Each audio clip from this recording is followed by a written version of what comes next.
and UDA and largely Kenya Kwanza administration are more or less of social democratic parties. And these are social democrats. And don't forget, UDA is a chip of ODM. And President William Ruto in 2007 mobilized us in Rift Valley. And we literally took Raila Odinga around in Rift Valley to homes, to villages, and sold him even with a Kalenjin name. And of course, you know the rest is history. The Kalenjin voted him. And so the reunion of the two politicians, because of the position they occupy, having been presidential candidates in 2022 and garnering almost equal votes, almost equal in terms of numbers. And considering the strain that the country has gone through in terms of social strife, economic challenges, which is traced to divisive politics. According to me, the coming together of Raila Odinga and William Ruto is for the greater good of the unity of this country. It may it may form a coalition of some sort, but as you see in terms of our politics, it is all about coalitions. Doing things are within the framework of coalitions. And I don't know, scholars will inform us that the current trend all over the world is that in several jurisdictions, you can find political parties that are unable to form government, but they have to invite other political parties so that they can do it together. We have seen in South Africa, ANC could not form government on its own, and it had to invite the other political party, I think Democratic something, so that they could form parties together. They could form government together. The experience, the political experience of William Ruto and Raila Odinga is so deep in the country. If it is about occupying political positions, the two have done. If it is about forming coalitions, the two of them have been working on coalitions. But I believe there is what we call self actualization in life and in people's life. I believe these two are the most self actualized politicians in this country who, if from the unity that we are seeing and from my experience of working with both leaders, don't forget I was a nominated member of parliament of ODM, and now I'm a ranking member of Kenya Kwanza administration. And of course, Thank the you. coming Thank together you. of these leaders, I Thank you. believe if indeed it is in their hearts, and I believe, I trust it is in their hearts, is about uniting this country, then so be it. If it is about transformation of the economy of this country, so I think this will be achieved. Why can't we Thank you. give it the benefit of chance? Let us give it the Sorry to buy. benefit of chance and hold Thank you. the Debal. thing Thank to you. task. All right. Thank you. I want to appreciate your sentiments there. We'll come back to it much later. And also, I just want Debal. to appreciate Martha Karua. Honorable Martha Karua is joining us as well. Thank you. I know she had an engagement and she had indicated she will be here around this time. We'll be crossing over to her momentarily. Thank you for graciously also consenting to be with us and sacrificially doing that this evening. I want just to, yes, Beji, sorry, I heard you calling me. Debal, as we continue, I just wanted to challenge all on the call, including the panelists, to kind of put our thoughts and ideas on these mergers in the context of two things. Number one, the advancement of democracy, and I'm pretty sure Honorable Martha will probably be happy to make a contribution on that. Number one. And number two, even though we're not all lawyers, in the context of the Political Parties Act, it's good for us to not be too general. Honorable Sosion drill down into the details of how a lot of these mergers and unions, as much as they might be good for unity of the country, how do they align, one, with the Political Parties Act, and two, in the advancement of democracy? Because do we still have an opposition? Do we not have an opposition? What are the advantages of having, the minority or and the majority or lack thereof? And also the court had said that the minority is actually the majority. So, kind of, where are we with all this? I think that would be so helpful. Thank you. Thank you, Benji, and I think we've taken a mental note of that as well, even as we continue with the conversation at best. I just want to cross over to PLO because I know also PLO is pinched for time, and you've heard the sentiments of Honorable Wilson Sossion. He thinks this is being done from the deepest recesses of the two leaders in the country. But the question that I wanted just to pose to you right now is we've had some leaders actually, verbatim will call what Eugene Omola said, quoting Francis Mbuga's book, Betrayal in the City. And they think this deal is a betrayal, while others see it as a mature step towards stability, to bring a step change in this country as well. What are the hallmarks of true nation building in such circumstances? And how then do we decipher if there is deception and or maybe there is genuineness in what they're doing? In the meantime, Haman Manura, kindly, if you could actually accept my invite, please, I'll really be happy as well. Feel over to you. Thank you. Dibal, let me be very candid. Raila Odinga and William Ruto are some of the most duplicitous and dishonest politicians that Kenya has ever produced. And you only have to listen to their statements. And I've been around. I've been around and I've had the advantage of working with both individuals when we were doing the Constitution. These are individuals who are attention starved. These are individuals who want to control people, and these are individuals who are not patriots. These are individuals who want to be worshipped, and these are individuals who manipulate their communities and bring them to the political mortgage market for personal benefit. And these are individuals who want power for its own sake. That is why they keep on moving from one political formation to the other. And these are individuals who, if we are not careful, are capable of destroying this country. Because if you love your country, then you serve your country well. Just listen to their rhetoric and listen to the agenda that they are setting for this country.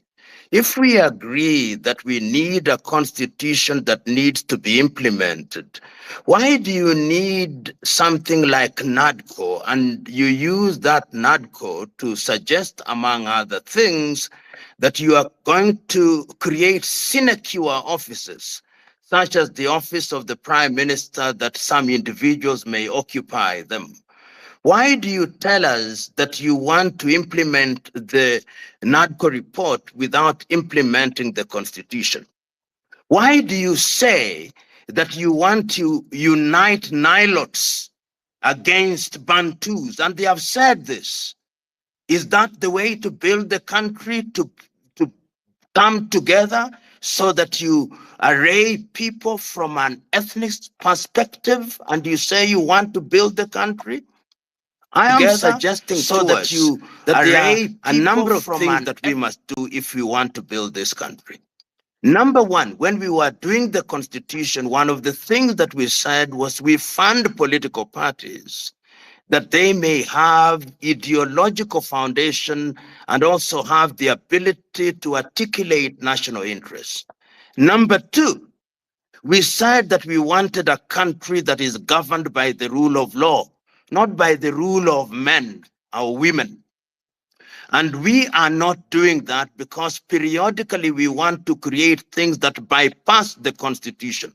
The BBI was an attempt to bypass the Constitution. NADCO is an attempt to bypass the Constitution.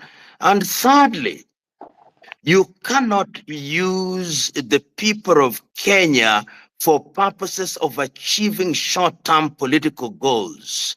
We are in a situation where individuals have come together, having brought their communities largely, because the DNA of ODM are the Luos. Let us not cheat ourselves. The DNA of UDA are Kalenjin community. And the coming together, they don't say it as often as they normally would, but you only have to listen to them at funerals in rural Nyanza and rural Kalenjin land. They are bringing together a body that is arrayed to fight the Agekoyo. You cannot run a nation like that in the 21st century.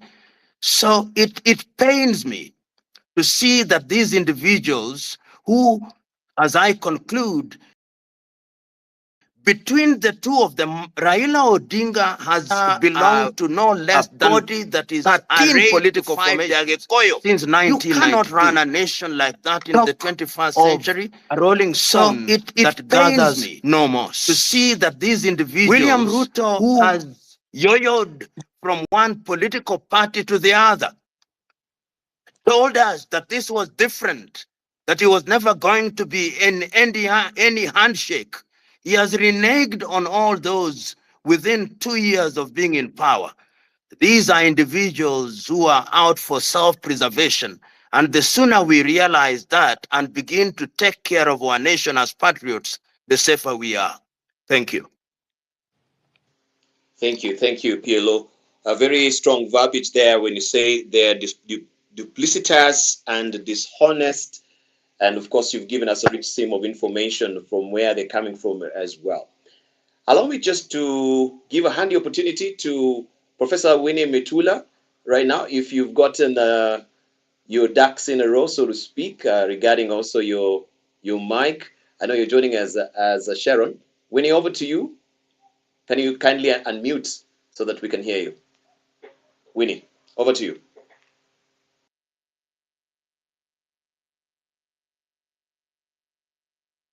Winnie Mitula.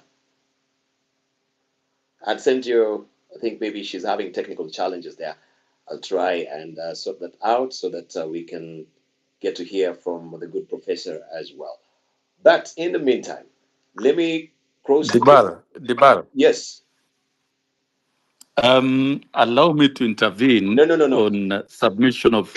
You will. I will give you a handy opportunity so that at least we can have a fair hearing from everyone because also of interest of time. I will do that. Thank you, sir. Honorable Susion. Yes, thank you. Yeah, just in light of this, let's get introductory remarks from Honorable Martha Karua. Thank you for joining us once more.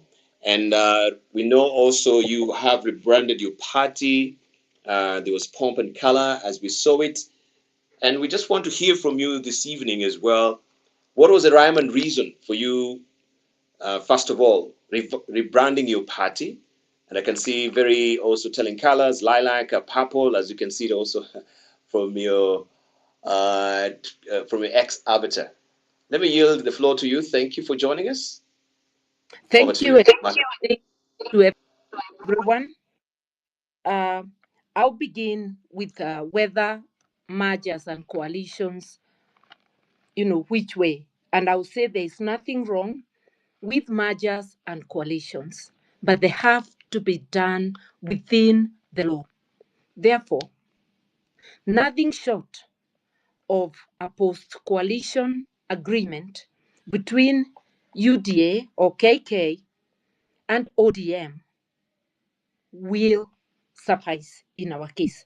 The Political Parties Act is very clear and it's made pursuant to the Constitution. Remembering that the design of our Constitution is for there to be a majority party, that's supposed to be the party in government, and a minority party, which is the opposition.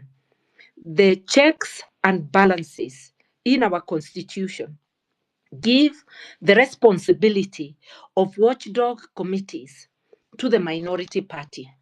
So if ODM has agreed to trade their mere majority and become the minority, then it would be their responsibility to chair in the National Assembly 3 public investments committee, which are watchdog committees, and 3 public accounts committee, which are again watchdog committees.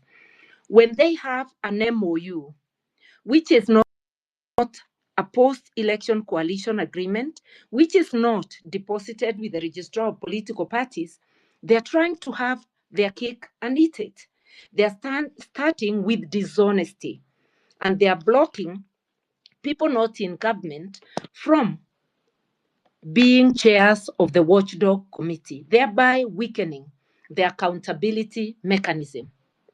Raila is very well versed with the constitution, and the people in ODM are very well versed. He has lawyers, he has very educated people. So it's not that they don't know. We as Azimio, when I was still in Azimio, we complained at the beginning of the KK regime when they took UDM into their wing without a post-election coalition agreement. So ODM is knowingly messing the accountability system, and they didn't mess it this week.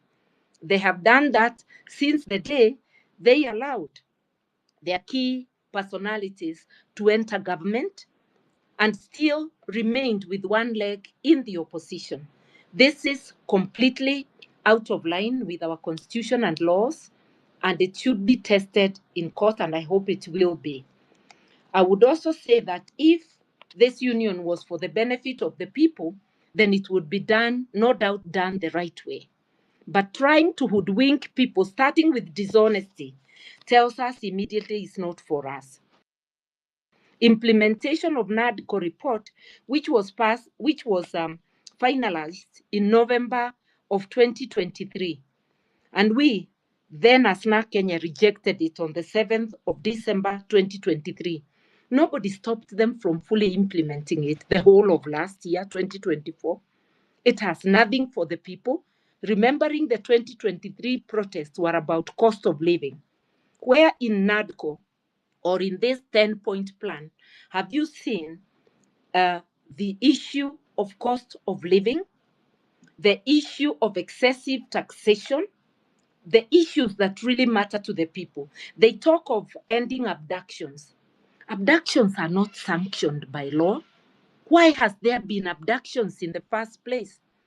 And if there was ending abductions and respecting civil liberties, why did we have tear gas today in Kasarani as peaceful youth were trying to access the church where the millions are? They were not armed. Why would you arrest churchgoers or somebody who merely has a phone? So this is to hoodwink Kenyans. It's for selfish reasons. We've already seen it's jobs for those in the party. When they talk of inclusivity, it's inclusivity of two sides. Why did I rebrand? One, we needed a name that could resonate. NAC does not convey any meaning. When you try to explain National Rainbow Coalition, a majority of the people, many of whom are young, do not relate to that period. You have to go into storytelling. But now with the name People's Liberation Party, we do not need to explain our name. It speaks for itself. At a time when people are down, when our spirits are low because of abductions, harsh economic realities, lack of access to medical services, lack of access to education, which are all basic rights, because university students are not getting loans. The government says they are waiting for the court, yet logic would demand that they go to the old position, which is help, and it worked. The SHA chief, direct theft of money, and many more, because I can't list everything. We needed something to lift us, and therefore we looked for a color that conveys hope, and that's purple. It's also royalty, and it's many more things. An uplifting color. And we chose purple, lilac, which is a lighter purple, and white. Those are our colors. And our slogan is unite, liberate. We surely need to liberate our education. We need to liberate our health and many more things. And the call for unity cannot be gainsaid. I thank you. Thank you, Martha. Just to put tails on that broad perspective that you've given us on what we are currently seeing, the state of play of merger, the coalitions, I wanted just to ask you, also given the recent collaborations with leaders like Rigathi Gachagua and Kalonzo Musyoka, what is PLP's approach to forming alliances, and how will these partnerships influence this party strategy for 2027 elections? We know there's something loading up. There's been a promissory note from Rigathi Gachagua up his collective sleeves. He was also part of your launch. He's the one, actually, who extended a hearty welcome to you to just come and tell us or talk to us about the rebranding. Very briefly. Yes, we are on our side as the people's opposition trying to gather together, because when the oppressors, those determined to oppress and who are oppressing, gather together and regroup, then the people must also regroup to counter these forces. And the work that is there cannot be achieved by any one person or any one political formation. Therefore, we are coming together. We are still in the early stages of discussion, but one of the commitments we have made is to unity of purpose, and that to putting Kenya first, that if any one of us does not end up being the flag bearer, we will subordinate our interests to those of Kenyans and support a single candidate. Though we are in the initial stages, last time we met, we agreed that we shall be guided moving forward by our national values and principles as articulated in Article 10 as we move forward together. So the coalition is still open to others who feel that Kenyans need to be liberated from the very many ills afflicting us today. So I think I can leave it there. All right, thank you, Martha. Honorable Sassoon, just allow me to rope in PLO because he requested that I should be here in an hour, and I can see also time is really ticking away from us. Regarding coalitions that Martha is speaking of, also saying, of course, it's a salutary effort that they've put forward. Coalitions are okay. I remember there was a study that was done by Amokoa Anangwe around 2021 or 2022 there. And I had a hand opportunity to be also the facilitator when he was doing that particular research in concert with the Center, CMD, Center for Multi-Party Democracy. And he highlighted what we're seeing currently, it's a big existential threat to democracy when you're talking about coalitions, because we know as a country we were thriving on multipartyism since, of course, 1992. And we know, you know the story. I don't need to belabor the point or, for the interest of time, going back there. But do you think coalitions are a big threat to democracy in this country? Over to you, sir.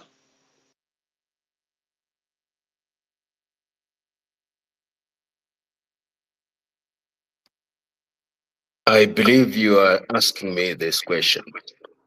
Yes, yes. Let us go back to the history of why during the constitution making process we said a number of things. One, we said that in order to, I don't like using the word democracy, I want to use the word good governance.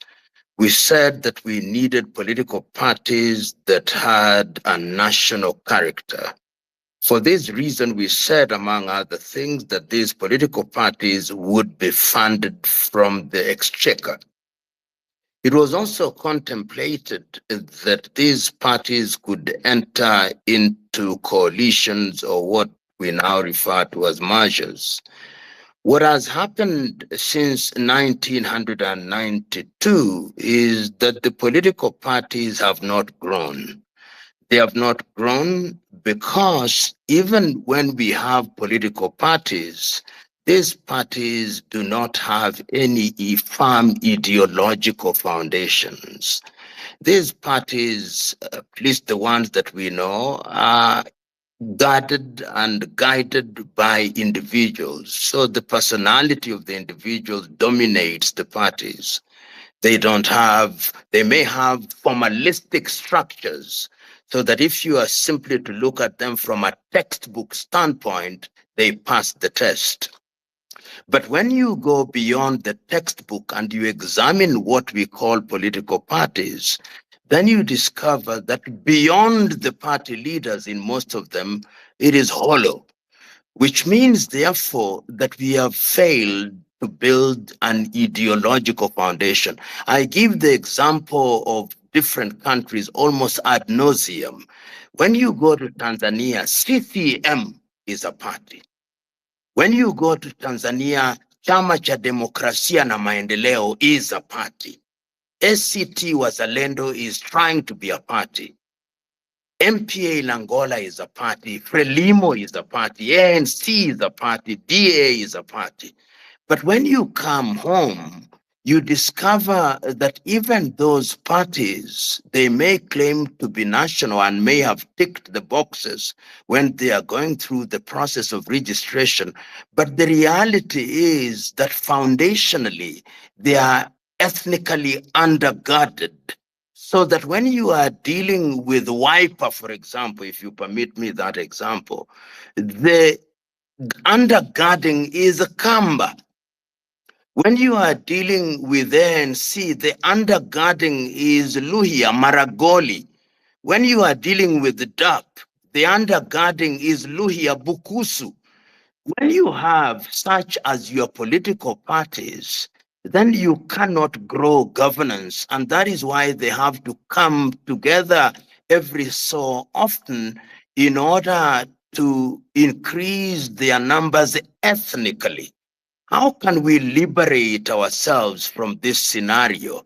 One, I think that the time is now for some of the individuals who have been in these political parties moving from one office to the other to exit the space. And as long as they are there, and this is what I want to conclude with, the tragedy in Kenya for the last many years is that we have individuals who have suffocated the emergence of other leaders within their parties. And because they have suffocated these individuals, the parties cannot grow. Rivers or an ocean without rivers flowing into it becomes dead. So these individuals will always dominate the parties, and when they go, the parties will die. In other words, we have failed to implement the law or the letter and spirit of the law, and the country is paying for it. And very finally, the individuals that you see dominating most of these political parties, their attraction is public office. And that is why they do not want to leave. They do not want to leave because public office guarantees good life. Politics in Kenya is the shortest avenue to wealth for which no sweat or minimal sweat is expended. It is a decision that I hope we'll make at a certain stage, God willing, and Kenyans taking charge. That is my contribution. Prof, thank you. You've been a stalwart of strong institutions.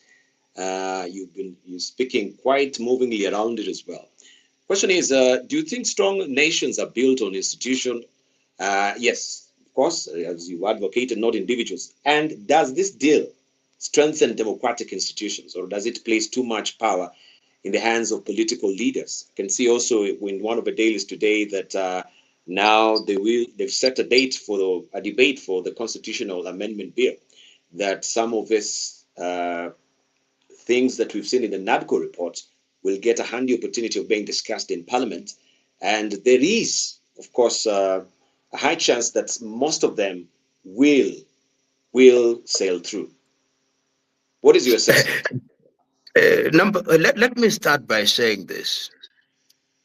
The reality is that Parliament, as presently constituted, will simply endorse what they have been directed to do by the principles. The other thing that you must realize is that the country we call Kenya, and think Achebe said it in The Trouble with Nigeria, in the minds of many Kenyans, Kenya, particularly the political class, Kenya is just but a geographical expression. We have different communities. We are struggling to build a nation out of the many nations in the country. And thus far, we have not done a good job of it. So if you rely on parliament as presently constituted to stand in the way of the issues that have been proposed in the case of NADCO, you will be disappointed. They'll pass them, and if there are issues that require referendum, I hope that Kenyans will meet them at that stage and will strike down many of the things. And I agree that many of these individuals simply want to be prime minister or want to be minister or to occupy some other office. So it's a lot of work to be done in our country. It is not going to take this generation. It may be intergenerational before we salvage Kenya from the bad politics which has now become part of our DNA. It is unfortunate, but we cannot afford the luxury of giving up. So we must keep up the pace in the hope that people's eyes will be open. And what happened? What happened today? What happened last night in Embu?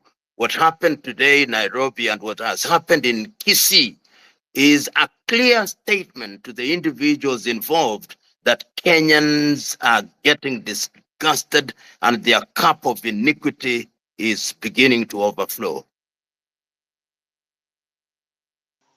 Thank you, Prof. Cup of iniquity is beginning to overflow. It's running over.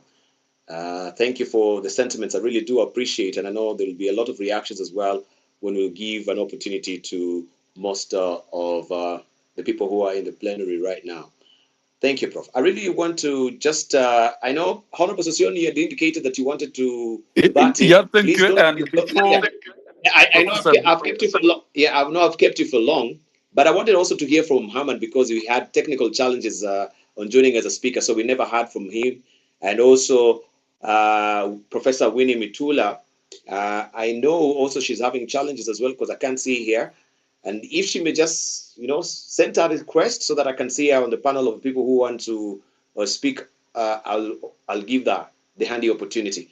Kindly, Sosion, can you just allow me to yield the yeah, floor to thank Haman? you. Yeah, no. Can you just allow me to yield the floor to Haman to just give his introductory remarks, the remove on? Then I'll cross Okay. over to you. I know I've also kept you for long. Briefly, Haman Manyora, Professor. Thank you, Deba. How are you? I'm very well, thank you. Thank you for It's joining us. been long, So, and thank you for inviting me, although I forced the invite. Hello to everybody, my friends, Benjindolo, and fellow panelists, and listeners, and the other speakers. I'm happy to be here. The topic is exciting. It is what is happening in this country. Maybe just in a second or two to say that there's nothing wrong with the mergers because they are a product of our history. You know where we came from, where we started, the first political parties, and how Kadu folded, and all those kind of things. Along the line, we have had the law. So this is a product of the constitution.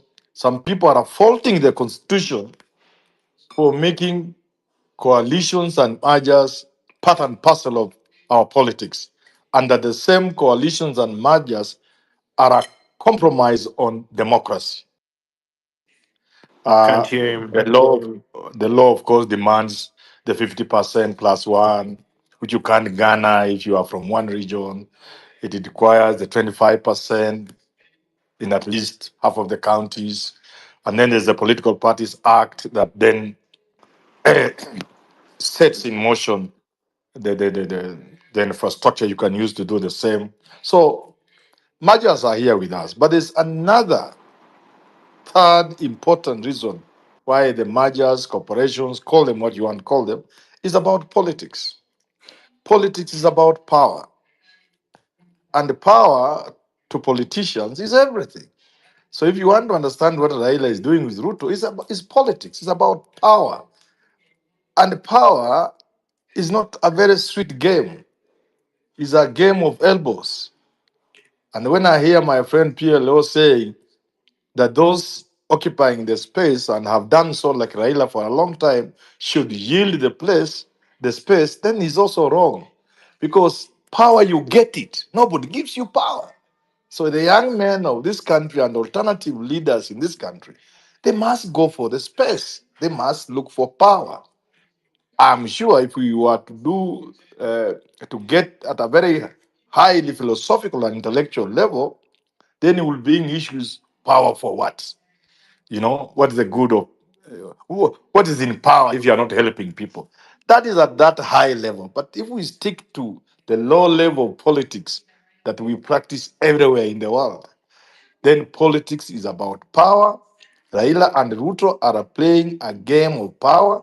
They want to maintain power. They want to have the power. Those on the other side of the river should find a way of tossing these two guys into the river and then they get the power.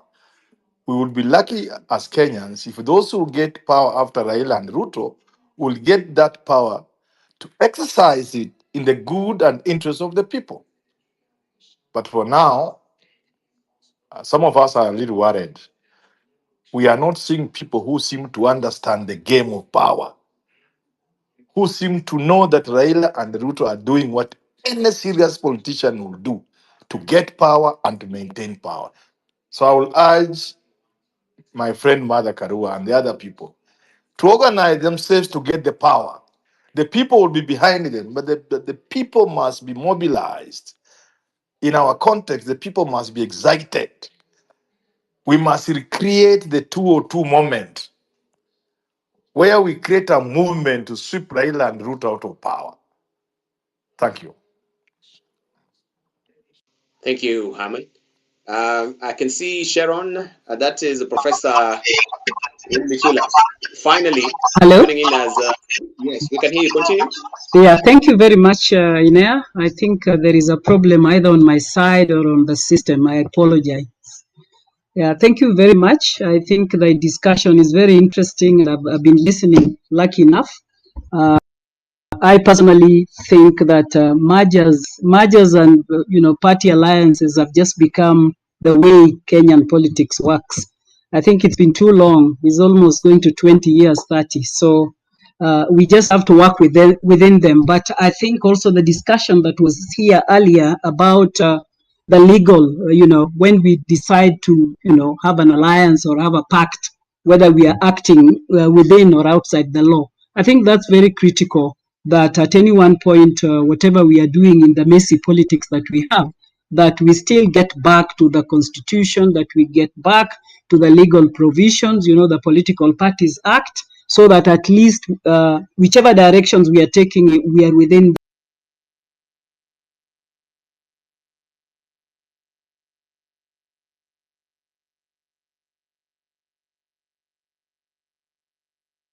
Well, she suddenly dropped. Yeah, I think there's the issue there with connectivity. So as she's trying to also sort herself. Maybe in the meantime we can. Horrible Session. I know I've kept you for long, but let's hear Yeah, from you've kept me long because I thought I could have my intervention before the great uh-huh. Pan Africanist PLO Lumumba could leave the house and Okay. could leave the show rather. My apology. Yes, My apology. yes, I think this conversation we're having here, we should do it very seriously in a manner that is going to advance the democratic practices of our country, knowing too well that the evolution of democracy in Kenya, compared to many jurisdictions, has gone to very great levels, very admirable levels, if we can compare with our other jurisdictions. I've traveled world over, and I think our democracy is one of the best. And there are comments that PLO Lumumba asserted, and I think respectfully, I would beg to differ. If there is an arrangement of linguistic alliances in Kenya, like saying Nilots are teaming up against Bantus. I think that is the most dangerous direction to take, the most dangerous conversation to entertain as a country. And I think it is something that we should dismiss, if whether it exists through imagination of people or not. This is a sure way of provoking conflicts that can degenerate into situations that we can almost lose a country. I don't think ODM and UDA are walking the trajectory of either nilotic domination or anything of the sort. Because when you look at ODM, for example, the Secretary General is Sifuna, who's a lawyer, who's not a Nilot. The chairman of UDA is Cecily Mbarira, governor of Embu. The Secretary General is Hassan Omar. The deputy party leader is Kithure Kindiki. I don't think there is anything about tribal or linguistic alliances here. With this one, we should throw it out of the window. And I want to drink very strongly from the cup of Vision 2030, the political pillar, that we must develop our politics so that they are issue based. When I argue with the senior counsel, Mother Karua will be arguing basically on issues. I think we've done so much that in this talk show here, we should be able to advance and place on the table that which is best and that which is going to take the country forward. I don't think there is any political undertaking for linguistic alliances. What we should be talking about here, and I agree strongly with Professor Herman Manyora, here people are exercising their political rights, and we cannot forget the provision of Article 38 of the Constitution that gives every Kenyan political right the freedom to exercise politics the way they want. So when political parties reorganize themselves and coalesce to form alliances or to form working cooperation, it is something that we should encourage because that underpins national unity. But I think what we need to do, like Mother Karu is rebranding our party, that is rebranding our party to respond to the current needs, and that is the freedom of all of us. But I think what we need to do right now is to nurture the political coalitions so that they are static and they outlast individuals. So that then we have political institutions that can be seen in every election as the same institutions. Unlike the current situations where political institutions and coalitions are linked on an individual. Take, for example, Moi, when he retired with Kanu. We've never heard of Kanu. When Kibaki took over power, he did it through National Alliance Rainbow Coalition, which was docked with betrayal and other issues. And by 2007, NAC did not exist literally as it used to in 2002. And Kibaki had to use a different arrangement of PNU. And that PNU went home with Kibaki, then walked in Uhuru with Jubilee coalition. And that Jubilee went home with Uhuru. We want a situation where we walk into 2027, 2032, and the future elections, when these coalitions shall have transformed themselves into formidable political institutions with which can outlast political seasons, and our generations going into the future can use them to generate, to incubate policies, to incubate matters to do with health, to incubate policies on education like it does the Democratic Party in the US and the and the Republican. I think this is where experienced political leaders, legal experts, and political scientists can help us so that then we can mature our democracy to levels that can serve our country best and that which can ensure equity, justice, and political rights for the people of Kenya. All of them excluding none. Let us engage in conversation that does Thank not you. leave anybody behind. Thank you. Conversation that brings all communities and everybody on board. Let us not talk about linguistic alliances, whether they are Bantus or whatnot. We are all Kenyans. It doesn't matter where we originated to before we arrived in this country. Let us speak as one nation. All right, thank you, thank you very much. I can see Mata Karua, his hand is up. Before I invite Karuti Kanyinga, and also I can see were Professor Mitula also. She's joined us. Honorable Martha Karua, Yeah, you wanted to interject. I'll be very brief. I want to say that we should not skirt around the issue of the KK alliance and ODM deliberately failing to observe the law in their union, which is basically a post election coalition arrangement. You cannot, on the one hand, say that the union will bring constitutionalism and respect for the rule of law when you are disrespecting it. That's speaking from both sides of the mouth. I want also to respond very briefly to what Professor Lumumba said, that parties in Kenya have no ideology. Maybe he meant the bigger parties. Na Kenya, we are social democrats, and even our presence, though minimal, has been from various parts of the country. In 2013, we had 12 MCAs. We had 18 MCAs coming from 12 counties, spread from Turkana to Mandera. In 2017, they reduced.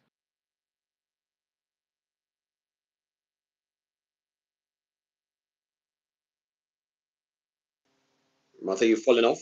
Have Can you hear us? Fantastic. Thank you. had gone. After the 2022 elections, we are in several, about 6 counties: Wajir, Madera, Kisii, Embu, Isiolo. I believe that's it. So even though we are small, we have a national character.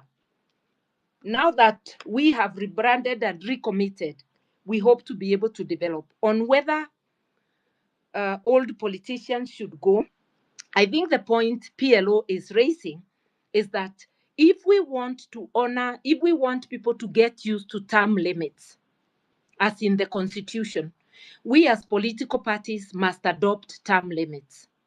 And the People's Liberation Party in December amended the Constitution to put term limits. So in the next elections, I will not be eligible to run as a party leader.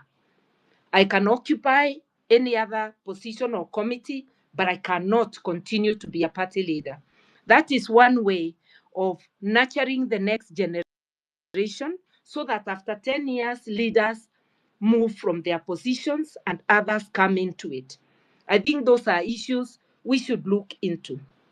But while praising coalitions, I'll tell Herman Manyora, we are not looking to be given power.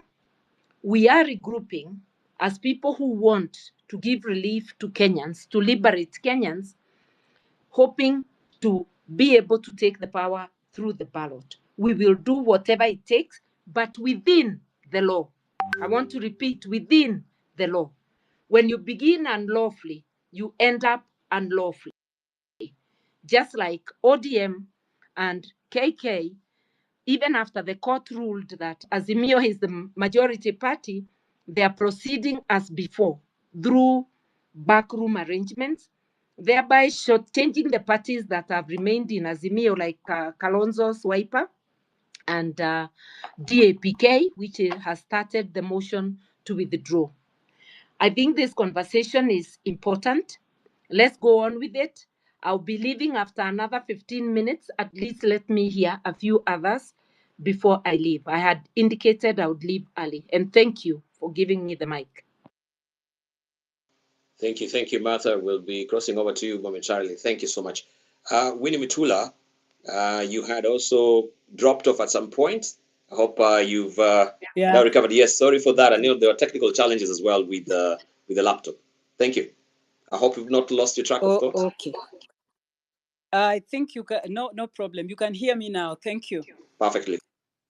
Yeah.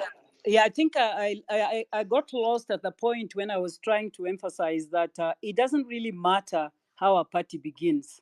It can begin with an individual in a region, in a village, but really what then translates beyond that is what we should be concerned about. Once you start that your small party, whether it's in your small village or in your own house, what do you do with it after that? And what kind of point of reference does it have? Because if we look at parties during elections, and sometimes we've had the time to interrogate their manifestos, they are never so different. They are very close. I could almost say that our Kenyan parties have ideology, but probably same ideology, although there are hundreds and hundreds, but their ideologies vary very marginally. And if you are to stop even thinking about the broader ideological perspective, and you get to look at what they are saying they'll do, Because for the ordinary person, sometimes even ideology doesn't matter. What the ordinary person wants to know is that what is this party going to do for me in respect to health, in respect to education, and my well being and my environment. And that is what we see parties struggling with. And if we look at the alliances and the mergers or where we get ourselves now, I don't know what we have now is called maybe a pact. For example, if we look at the pact and if you read the 10 point pact, you see that those pacts are what the ordinary citizens are struggling with. They are the things that we have been struggling to change. And these same points that are being a pact, which didn't shock anybody, because they are things that the Wananchi have been struggling to achieve or to push the government to achieve. Now the question comes, now that they are called pact because they moved from ordinary citizens to a political platform, does that then mean that they will be realized, contrary to being realized when the ordinary citizens were pressing for their realization?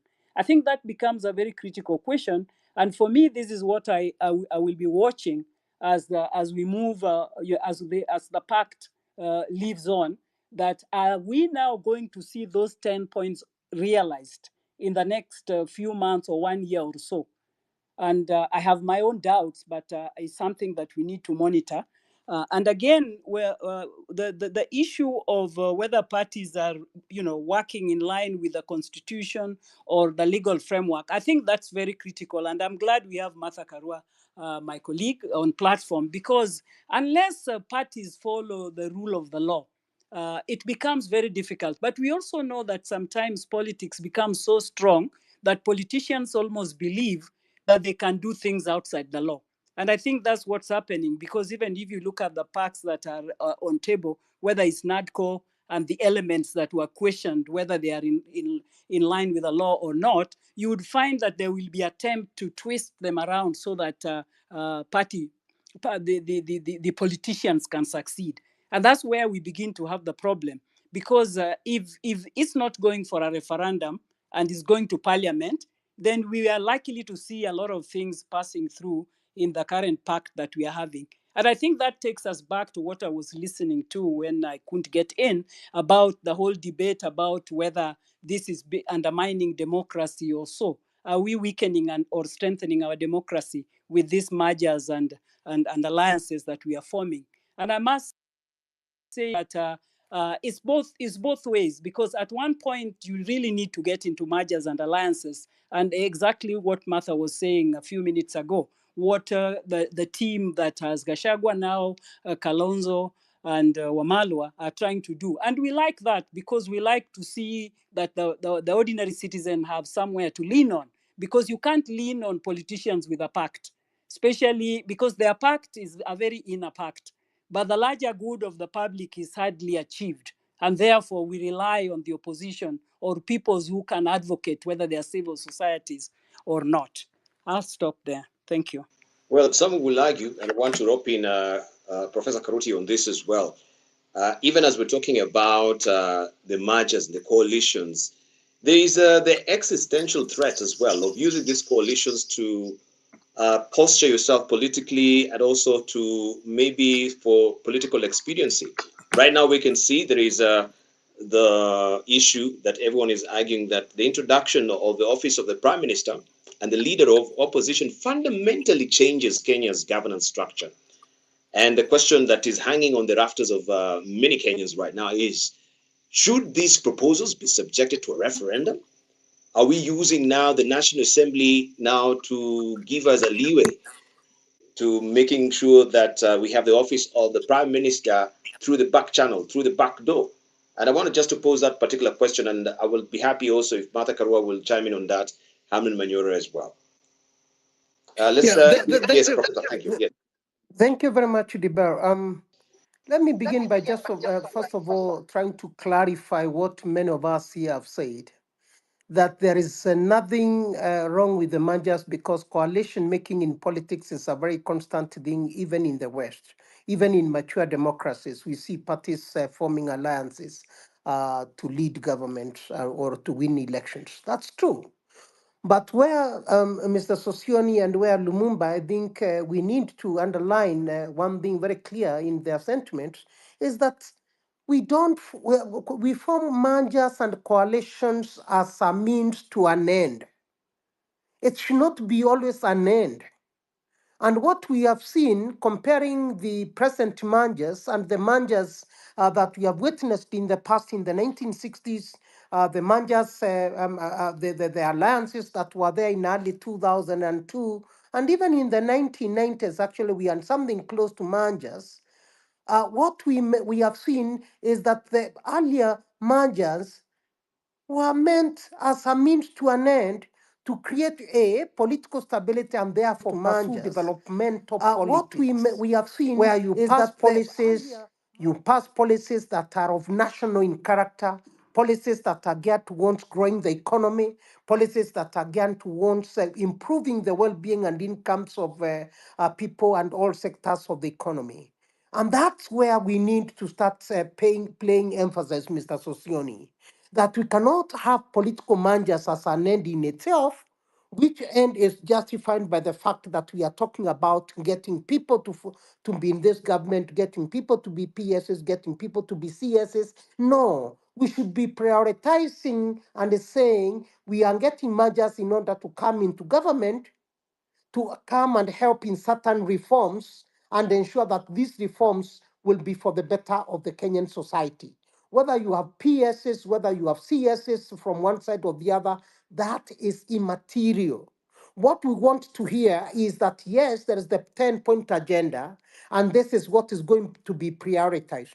Mr. Sosioni, I'm sorry to say, what I hear many people in leadership talking today is about how many numbers of people come to government from this side, from that side. That's not what managers should be about. Managers should be about Kenya and how we move forward. Let me move to the second question that has been asked here. And this is a question that I think our friend Mother Karwe will also help in. The question of Nandiko report and the kind of positions it establishes. I think let's also be fair to the discussions that have taken place in the past to argue that the winner takes all politics in Kenya is what has actually is what has denied Kenya's democratization process the speed that that is required, the kind of position in order to create a stable democracy. I think I have always said that, and Sosion got this very right. He got it right when he said, compared with the other countries, we are ahead. Actually, Mr. Sosioni, we are always three steps forward and one step backward. I wish we were always three steps forward and a half a step backward, if there is anything of the sort. Because we create very strong institutions, but all of a sudden start undermining how those institutions would function. I must say that if we had paid strict adherence to the Kenya's constitution, respecting diversity, respecting inclusion, and ensuring there is no single ethnic group that has got no more numbers than any other group in appointments that are made on a regular basis. That ensures that national resources are given to the county governments so that devolution functions as it should. Resources are given to different parts of this country, irrespective of whether you voted for government or not. Appointments are made not on but on basis of merit. Believe me or not, we would not be talking about merger. We would be talking about Kenya's economic growth going to double digit, and everybody will be saying this is where we want to go. But unfortunately, we are now caught in this situation where we want to address first past the post. The winner takes all politics by creating positions. Now, let me say there is nothing wrong or right in creating these positions. The positions of the leader of the opposition, whether it's going to be in parliament or outside of parliament, but as an office, if it stabilizes politics and ensures that policies that reforms that will be adhered to are reforms that are anchored in law, reforms that will make Kenya a country of rule of law, a country that strengthens institutions, a country that respects freedoms and rights, if that leader of the opposition is going to be in that office to ensure that reforms and the policies that are going to be implemented by this government are in line with the Constitution and advance the letter and the spirit of the Constitution, I would say there is nothing wrong with that. But the way I see it now, unfortunately, I am tempted to think that we are ended. No, we are ended to having manjas as an end in itself. And as I said before, having looked at Kenya's politics from the 1990s to date, manjas are a way of life. They stabilize us for a very short period of time, and we fail then to create long-term policies. My problem is that we don't have opportunity for long-term policies like Vision 2030. Vision 2030 has been disrupted halfway from 2017, if I may say that, and we are not even near what Kibaki 2 did. If we look at what the coalition government did, they did a lot. And let me just emphasize this before I finish. Even the coalition government itself may be seen in the same context of these managers we are talking about, because although it was very different in content, but the coalition government was able to pass reforms, implement reforms, implement policies that are unprecedented. They were able to do hard things because they said they are prioritizing Kenya. They are prioritizing the well-being of everyone. All of a sudden, because of that, we saw youth employment climbing up. We saw economic growth climbing up. For the first time, we saw agriculture growing at a double digit. For the first time, we saw economic growth climbing to 7.1%. And so one can so go on and on. We saw electrification of the country from about 15% to 65%, right? We have seen many things that when people are committed to implementing policies and reforms, a lot can be done. But unfortunately, we are not hearing the language of reforms. We are not hearing the language of policies. The 10-point agenda comes, as a, by the way, from political leaders who are supporting the managers. I wish they could be prioritizing the 10-point agenda and say, let's audit the national debt. Let's punish the corrupt, whether they are brothers or sisters or relatives of anyone, of Mr. Raila or Mr. President Ruto. Let's punish them. Let's not have people tainted with corruption be in government. Let those people who have been living opulence using taxpayers' money, let them be out of government.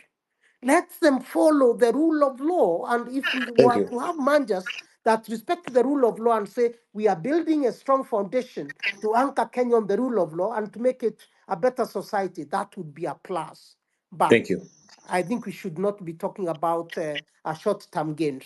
That's where I stop, Mr. Dibara. Thank you. Thank you. Thank you. Thank you, Professor. You raise very seminal points. And I think we'll just embark on them much, much later. But also, we'll love Mother Carol to react to them, because I think you've also expressed those questions to her before she leaves the panel. And in light of that, we were talking about constitutionalism.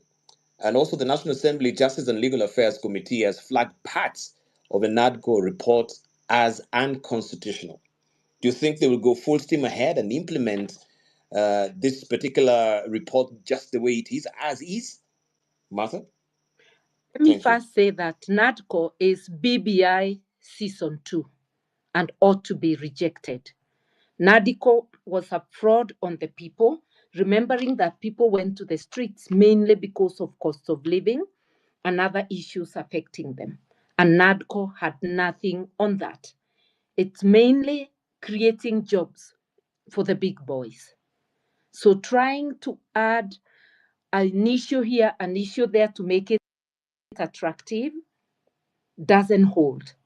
And I think that should they bring it on, and they would have to go to the referendum, because you cannot alter the character of the executive or even of parliament without going to the referendum, then we will welcome them.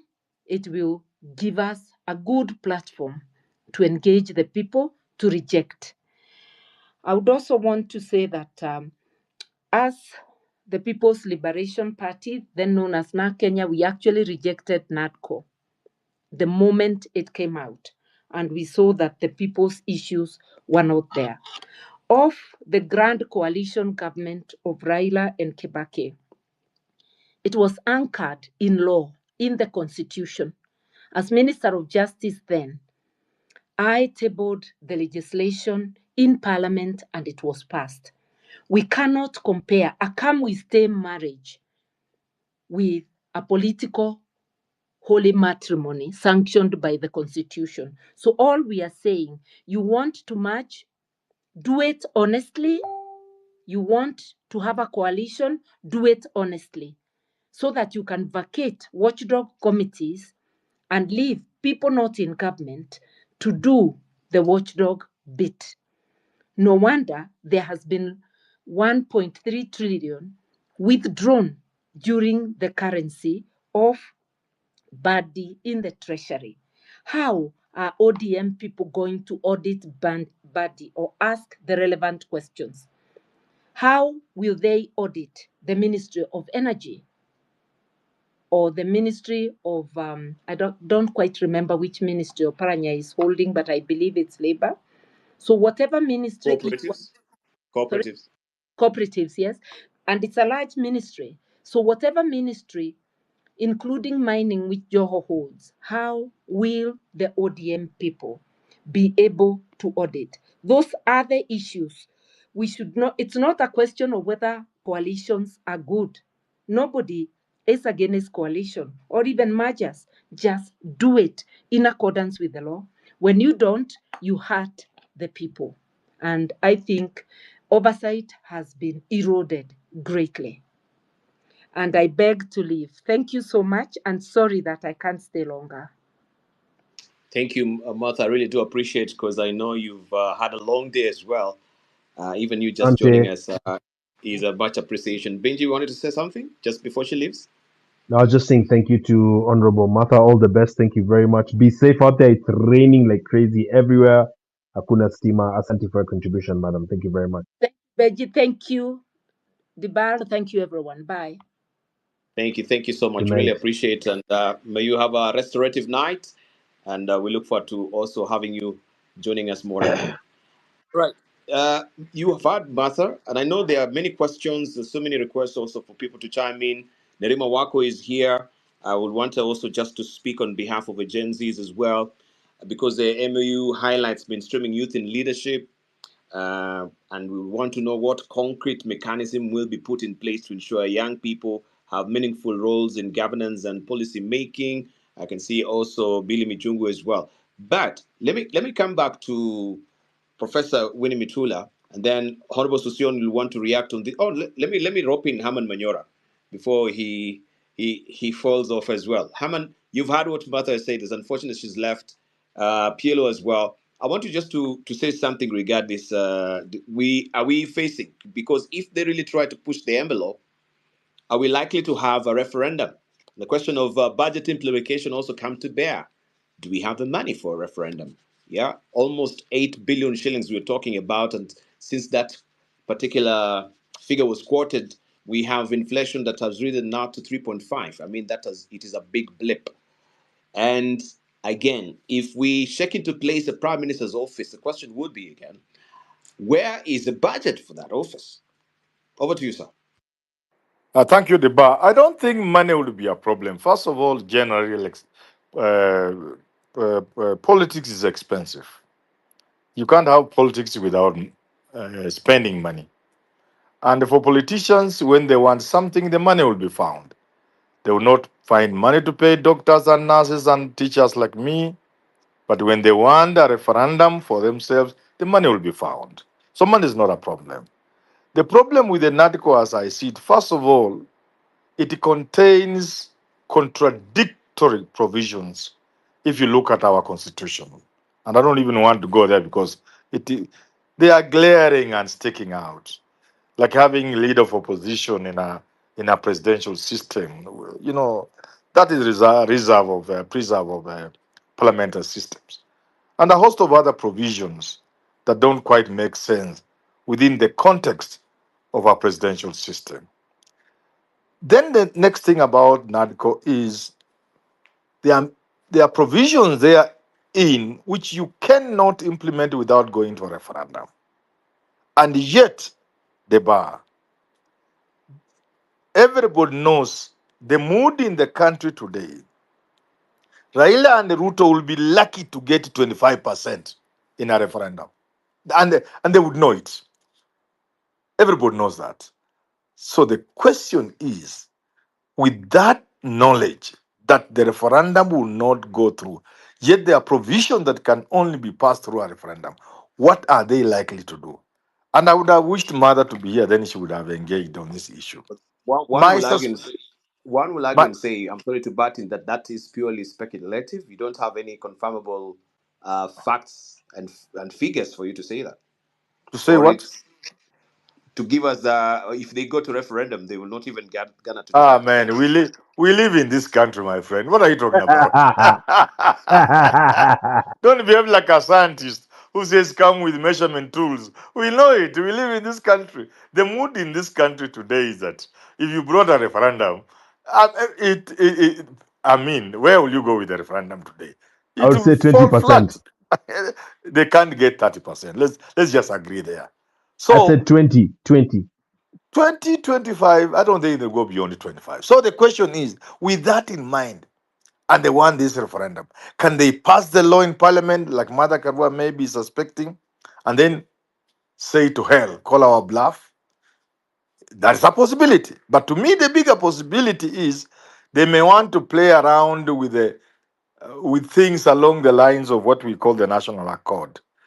That they can open some space within the constitution in the manner in which we open space. I know it was the old constitution, but they opened space in that constitution and plugged in the National Accord. These guys are don't put it beyond them, either to pass these things in parliament or to borrow from the National Accord of 2008 and they plug the entire what do you call NADICO report into our constitution because they know it can't go. And that to me is the challenge. That to me is the danger. That to me is what Kenyans should be prepared for, should be on the lookout for, because then we will have opened an entirely new chapter in our country. We have lived with impunity, but this will be impunity at a scale. If allowed to go on, we will have no country.